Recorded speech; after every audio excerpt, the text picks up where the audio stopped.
푹 쉬었는데 또 그동안에 또 이제 지역구도 그렇고 네. 밀린 약속들 가고 이러다 보니까 네. 과음을 하기도 하고 과식을 하기도 하고. 오늘까지는 아직 상태가 아직 회복이 썩 예, 된 예. 것 같지 않은 상황. 그나저나 문재인 정부의 닷새간의 일정은 허성무 소장님 네네. 몇 점이나 주시겠습니까? 저는 좀 뭐 후하게 드립니다. A 플러스 95점 정도. 95점. 야, 5점은 뭐가 빠지는 거예요? 예, 그건 추미애 당 대표하고 예. 이제 관계가 아주 원만해야 되는데 약간 껄끄러움이 하면 노출됐죠. 이제 그 부분은 제가 감점 5점을 드렸습니다. 5점, 95점. 이준석 위원장. 저도 한 95점 드리겠습니다. 이준석 위원장도 95점입니까? 예, 딱 100점 될 수 있었는데요. 예. 딱 하나 스크래치 날 만한 게 뭐냐면은 그 유승민 경제부총리 입각설. 아하. 예, 사실 그게 모 언론사에서 그냥 보도한 거지만은 아니땐 굴뚝이 연기 안 난다고 예. 언론사도 무슨 뭐 그런 뭐 무모한 기사를 마음대로 지어 쓰진 않거든요. 단독하면서 이제 예, 예. 나왔거든요. 그렇기 청와대 때문에 관계자 이름으로. 적어도 뭐 여당 관계자 또는 아니면은 청와대 내에서 누군가가 뭐 본인의 바람 같은 것을 흘렸다라고 볼 수 있을 텐데 예, 예. 그게 사실 그래도 이제 지금 정계 개편이 예상되는 전국 하에서는 예, 예. 미묘하게 받아들여질 수 있는 부진점이 있거든요. 아니 땐 굴뚝의 연기 나랴. 그러니까 예. 뭔가 뭐 청와대 공식 차원은 아니어도 뭔가가 있었을 가능성이 혹시 있지 않겠는가. 그랬다면 정말 실망이다. 그랬다면은 이제 형식이 잘못되었다. 형식이 적어도 잘못됐다. 유승민 의원에게 먼저 의사를 타진하고 했었어야 되는 것이고 만약 그런 게 진짜 그러면 의도가 없었는데 그렇게 갔다고 하면은 좀 예. 무심한 거죠. 그러니까 지금 무심하고. 왜냐하면 지금 야당이 정계 개편이나 이런 것들에 촉각을 곤두세우고 있는데 이게 자칫 저희 당 지지자들이나 예, 예. 아니면 또 자유한국당 지지자들이나 예. 아니면 또 국민의당 지지자들이나 아니면 민주당 지지자들에게도 바른정당과 민주당이 무슨 뭐 저 연정하는 거 아니야 이런 섣부른 이런 예측들이 나오게 할 수 있기 그러니까 때문에 진정성은 있을 수 있어요. 왜냐하면 국민들이 정말 선거 기간 중에 유승민 심상정 너무 대단하다. 그렇죠. 경제 노동 괜찮으니까 진짜 뭔가 좀 해봤으면 좋겠다. 이런 의견은 되게 많았거든요. 근데 이게요 제가 그 경험상 해보니까 예.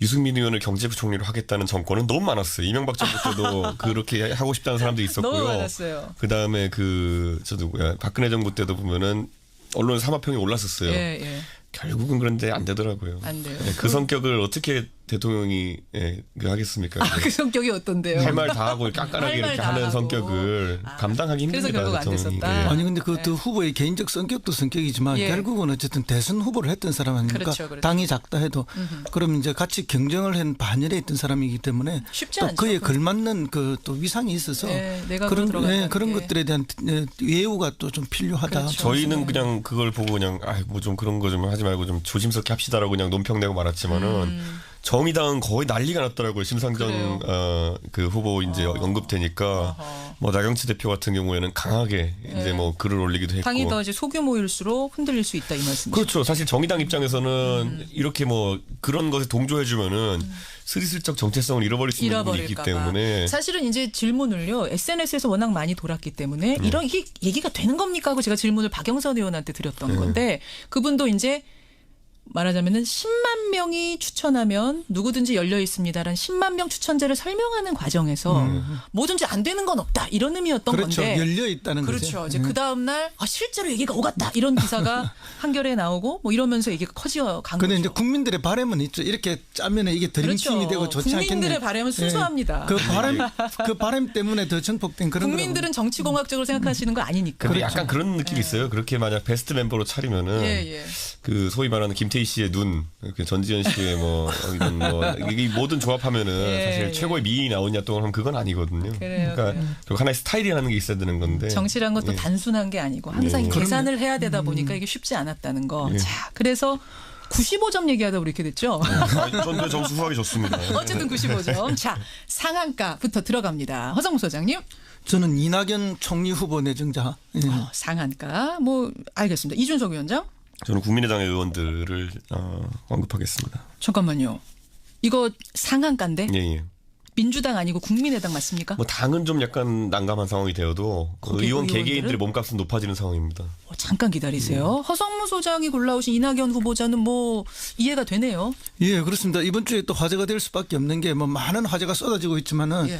이제 청문회를 앞두고 있기 때문에 여러 가지 예. 검증을 위한 이야기들이 나올 수밖에 없고 그러다 보면 자연히 이제 최고의 화제가 되는데 어쨌든 문재인 대통령이 선거 과정에서 반드시 비영남 인사 그리고 구체적으로 호남 인사를 이야기했는데 그렇게 이제 낙점이 되신 분인데 예. 이분이 사선 국회의원을 이미 하셨고 그렇죠. 또 전남지사를 하고 있기 때문에 정치와 행정 경험이 풍부합니다. 그런데 그 전에 뭘 하시는가 하면 언론사 기자를 했어요. 맞아요. 그 기자 하실 때 동아일보인가요? 예. 꽁꽁 깐깐 뭐 젠틀하지만 그런 특징이 있었죠.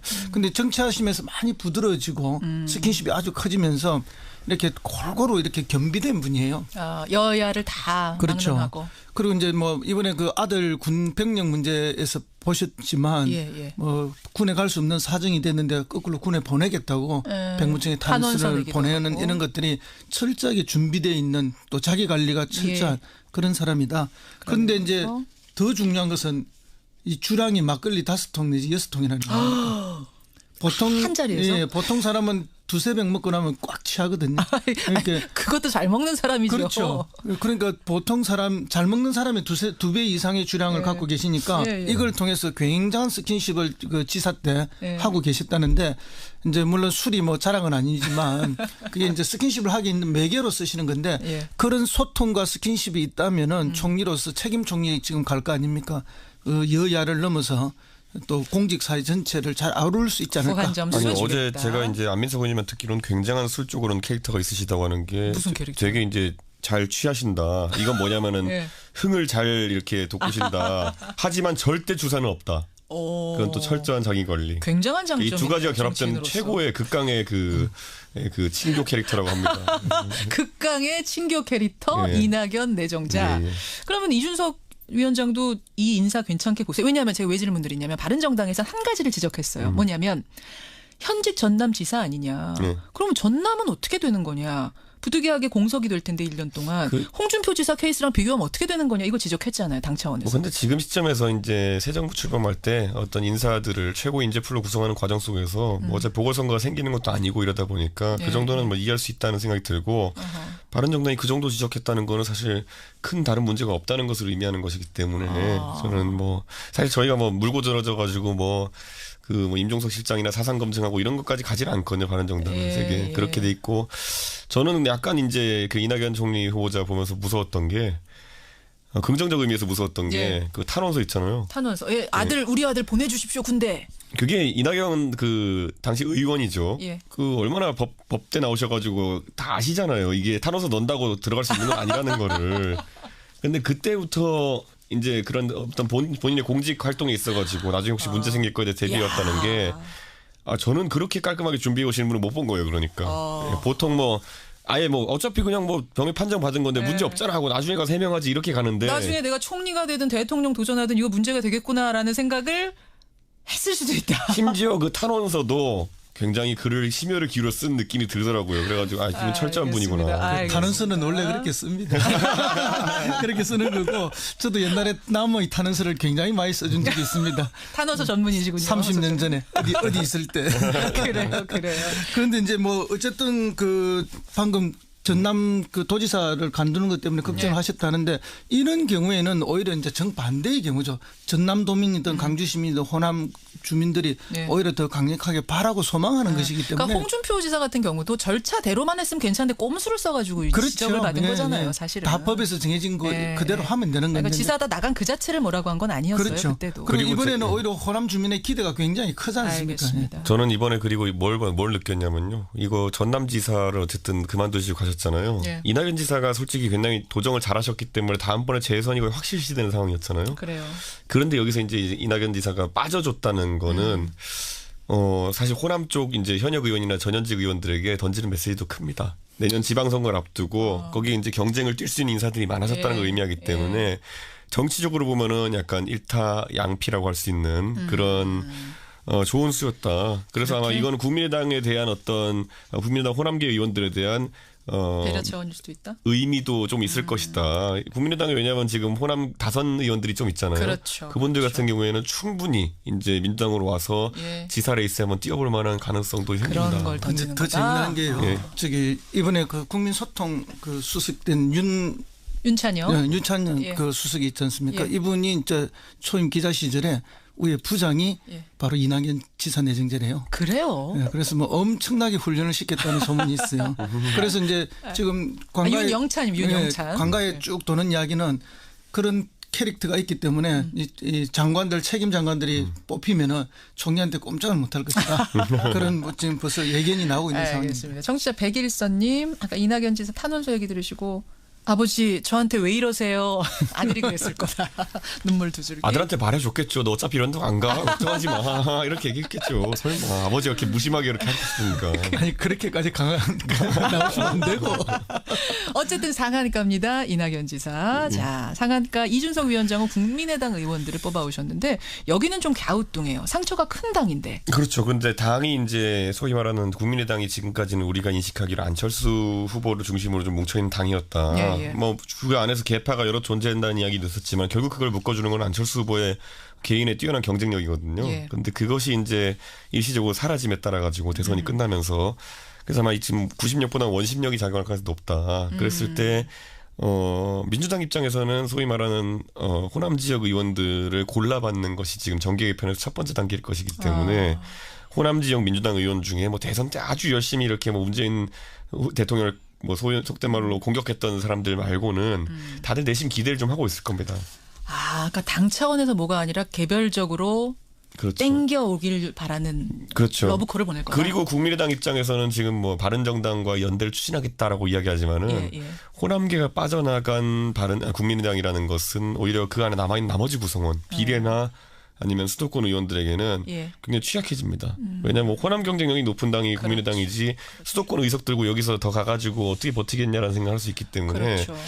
그렇게 되면 양쪽으로 예. 몸값이 올라가는 상황이 생깁니다. 국민의당에서는 국민의당은. 꼭 잡아야 되고 예. 민주당에서는 한 명이라도 더 영입하고 또 싶고 바른정당에서도 또 몸값은 영입하고 싶은 올라가고. 생각이 생기는 것이 바른정당도 사실이고 아니면 또는 아까 말한 통합이라든지 이런 것들에 대한 그렇죠. 욕구가 생기기 때문에 예. 사실 바른정당도 지금 국민의당과 연대설 통합설이 나올 때마다 많은 분들이 반대하는 이유는 이제 그 박지원 대표를 중심으로 한 좀 이념과 정책적으로 맞지 않는 안 맞을 분들이랑은 좀 그렇게 하지만 나머지 예를 들어 김성식 의원은 원래 같이 있던 분이거든요. 맞아요. 바른정당 분들과 특히 친하고 예. 그러다 보니까 그런 분들에 대해서는 언급이 또 좋게 나오고 있는 상황이라서 자, 여기서 예. 정말로 얘기가 오가고 있습니까? 물밑에서? 통합의 논의? 개인 단위로는 그냥 밥 먹다가 그냥 얘기할 수 있겠지만은 이게 당대당으로는 안 될 거고요. 오늘 저는 이제 이 방송 끝나고 강원도에 이제 그 바른정당 원내 연찬회를 가는데 예. 거기서 아마 논의가 좀 있을 거로 보이는데 사전에 파악된 분위기로 보면은 의원님들 중에서도 통합 반대가 아마 다수인 것 같습니다. 통합은 아니고 정책 공조 정도는 연애 정도. 연대나 공조 정도는 가능하다 이렇게 가능하다. 보고 있고요. 결혼은 아니다. 이렇게 알겠습니다. 허 소장님도 국민의당 의원들 러브콜 받으면서 몸값 올라갈 거다 동의하세요? 예, 동의하고 있습니다. 그러나 이제 개별적으로 이렇게 몸값이 올라가게 되면 오히려 이제 정치가 혼란에 빠지고 갈등이 더 많아질 것이다 이렇게 봅니다. 그렇군요. 왜냐하면 이제 그 대통령께서 선거 과정에 끊임없이 뿌리가 같다. 예. 나중에 같이 해야 한다 이런 이야기를 많이 했죠. 또 정의당까지 포함해서 이것은 이제 그 당대당으로의 그런 관계 속에서 이제 협치나 연정을 이야기하는 것이다 이렇게 봐야지 예. 어떤 개별적으로 들어가면은 갈등을 일으키기 때문에 그럴 수 나중에 더 있죠. 큰 분열이 가능합니다. 알겠습니다. 상한가, 아이고 하한가. 한 가지만 더 하자면 주승용 원내대표가 바른정당 통합론을 계속 얘기하는 이유가 뭐냐면요. 예. 사실 바른정당 들어라 이런 얘기는 아닌 게 평소에 그렇게 바른정당에 대해서 뭐 이렇게 호의를 표시한 적이 없으세요. 뭐 나쁜 마음 표시한 적도 없지만 맞아요. 그렇기 때문에 이거는 저도 오히려 놀랐어요. 민주당 잘 봐라 이런 것도 의미가 약간 있습니다. 아, 민주당에게 보내는. 예. 왜냐하면 민주당 입장에서는 우리한테 잘해라. 과반을 달성하기 위해서 국민의당과의 최소 연대가 되게 중요한데 필요하죠. 니네 아직까지 연락 없냐 뭐 이런 의미로 받아들일 수 있는 이거는 부분이 정치인들만 있습니다. 느끼는 부분일 텐데 그럴 수 있겠네요. 상한가였습니다. 하한가는 진짜 이거 훅 훑고 가야겠어요. 하한가 허성무 소장님. 예, 저는 뭐 그 김정은 미사일 쏜 북한의 김정은 위원장, 이준석 위원장. 저는 검찰이죠. 아마 앞으로 한 2주 동안은 검찰 전전긍긍할 모습이 있을 겁니다. 이거는 뭐 설명 안 해도 다 알겠는 하한가긴 한데 일단 검찰 얘기부터 좀 해볼까요? 조국 민정수석이 검찰에 대해서 이걸 뭐 칼을 빼들었다고 해야 되나 반드시 개혁하겠다 했습니다. 그렇죠. 분위기가 어떨까요? 검찰 입장에서는 비검찰 출신의 어쨌든 그 법무 담당하는 비서관이라는 거는 굉장히 좀 위협적이고 과거에 강금실 장관을 떠올릴 만한 그런 상황이라 봅니다. 물론 강금실 장관은 판사 출신이었지만은 검찰 조직과 이해관계가 좀 적었기 때문에 그렇죠. 이런 개혁의 칼을 빼들었는데 그때는 검찰이 조직방어 논리가 잘 동작했는데 예. 지금은 그때보다는 국민적 여론이 검찰 개혁 쪽에 많이 가 있는 상황입니다. 그렇죠. 그리고 공수처라는 구체적인 지금 애드블런이 떠 있는 상황 속에서 예.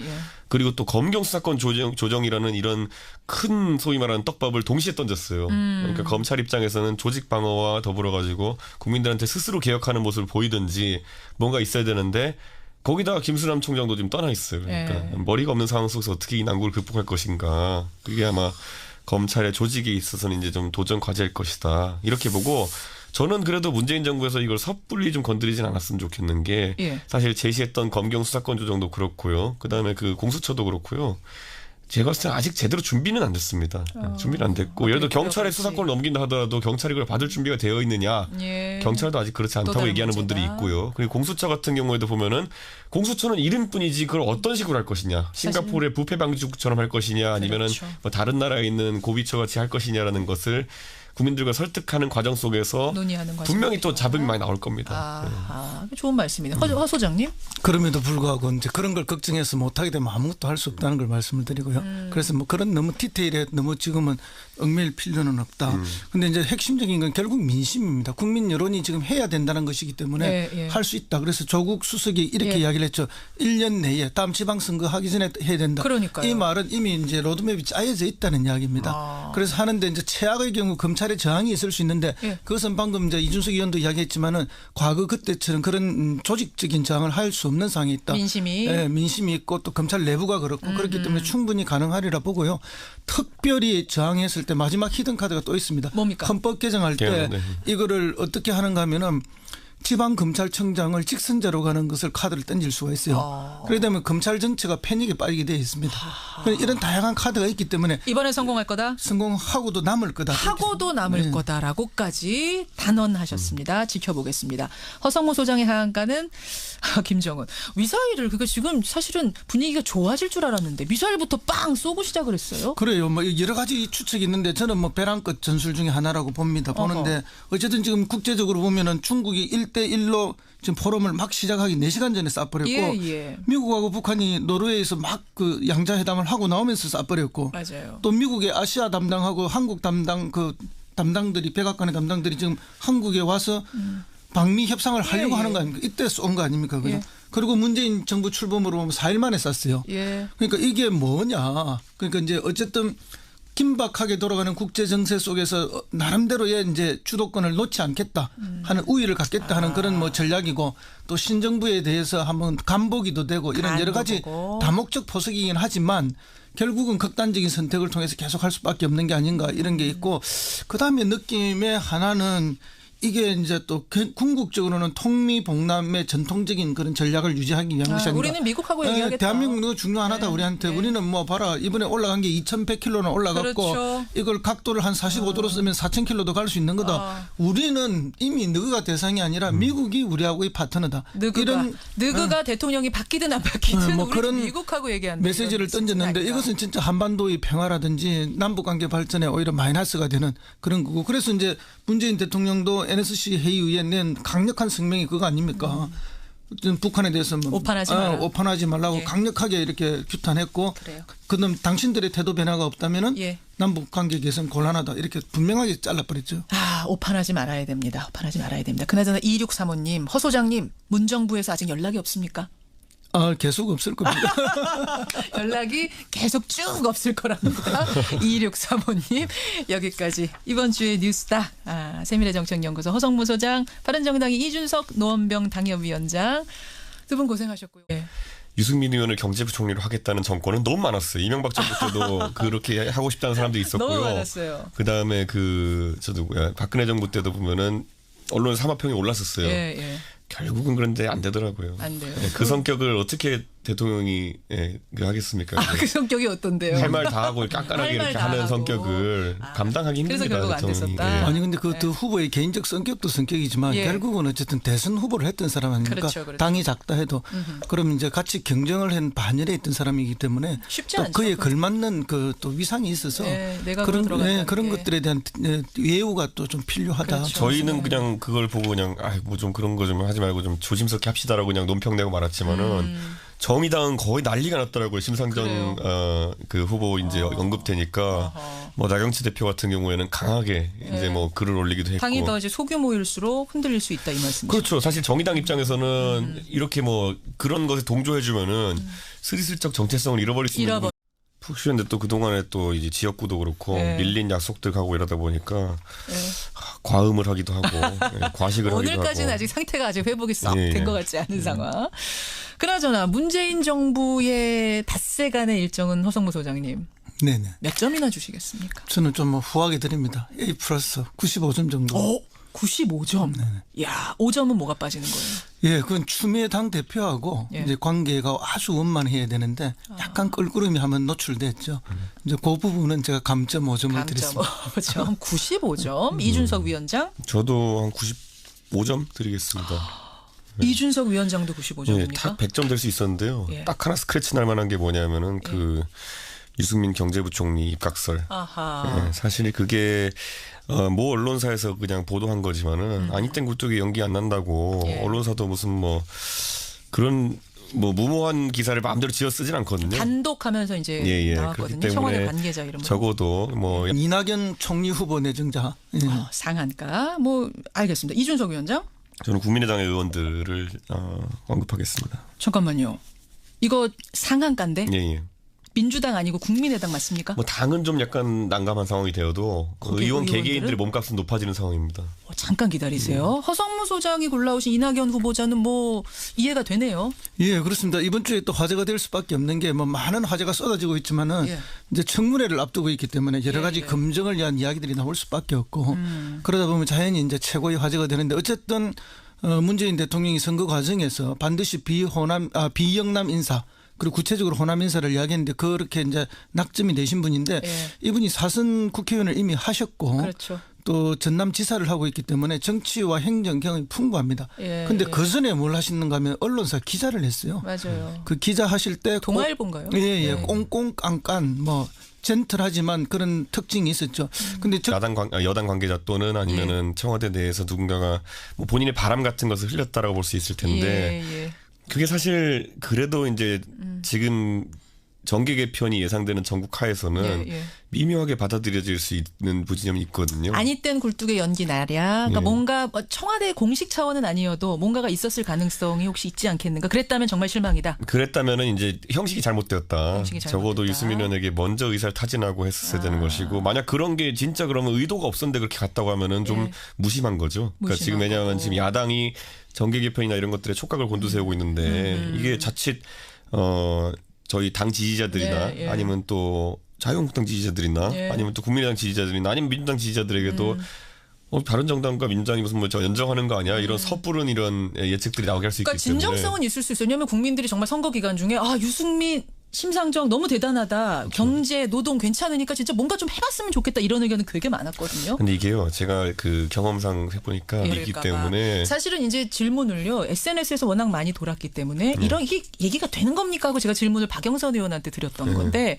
그분도 이제 말하자면은 10만 명이 추천하면 누구든지 열려 있습니다라는 10만 명 추천제를 설명하는 과정에서 뭐든지 안 되는 건 없다 이런 의미였던 건데 열려 있다는 거죠. 그렇죠. 이제 그 다음 날 실제로 얘기가 오갔다 이런 기사가 한겨레에 나오고 뭐 이러면서 얘기가 커져 간 거죠. 그런데 이제 국민들의 바람은 있죠. 이렇게 짜면 이게 드림팀이 되고 좋지 않겠네. 국민들의 바람은 순수합니다. 그 바람 때문에 더 정폭된 그런. 국민들은 정치공학적으로 생각하시는 거 아니니까. 근데 약간 그런 느낌이 있어요. 그렇게 만약 베스트 멤버로 차리면은 그 소위 말하는 김태희 씨의 눈, 전지현 씨의 뭐 이런 뭐 이 모든 조합하면은 사실 최고의 미인이 나오냐 또 하면 그건 아니거든요. 그러니까 하나의 스타일이라는 게 있어야 되는 건데. 정치란 것도 단순한 게 아니고 항상 계산을 해야 되다 보니까 이게 쉽지 않았다는 거. 자, 그래서 95점 얘기하다 우리 이렇게 됐죠. 전 점수 후하게 줬습니다. 어쨌든 95점. 자, 상한가부터 들어갑니다. 허성무 소장님. 저는